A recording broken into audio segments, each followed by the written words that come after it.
खबर आपको दें कि बोल न्यूज की खबर पर पुलिस हरकत में आ गई है। नॉर्दर्न बाईपास पर मवेशी मंडी जाने वाले रास्तों पर सिक्योरिटी मजीद सख्त करने का फैसला कर लिया है। मजीद बात करेंगे खुर्रम गुलजार से। जी खुर्रम।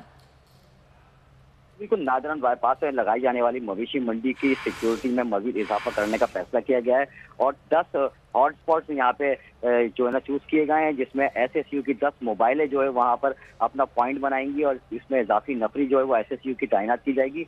एसएसयू की नफरी और जो पुलिस के मोबाइलें हैं वो मंडी को जाने वाले रास्तों पर मामूर होंगी। साथ ही रेंजर्स भी इसमें जो है वो सिक्योरिटी पर मौजूद होगी। मंडी जाने वाले जो रास्ते हैं उनके 10 मुकामात जो हैं उस पर सिर्फ एसएसयू के कमांडोज होंगे। उसके अलावा जो मुख्तलिफ मुकामात हैं उन पर जो है वो पुलिस और रेंजर्स की सिक्योरिटी जो है वो तैनात की जाएगी। साथ ही मवेशी मंडी जाने वाले रास्तों की जो जो सिक्योरिटी है उसको मजीद सख्त करने का फैसला कर लिया गया और जल्द ही जो है इस फैसले पर अमल दरामद शुरू होगा और जल्दी अमल दरामद शुरू हो जाएगा। खुर्रम गुलजार, बहुत शुक्रिया।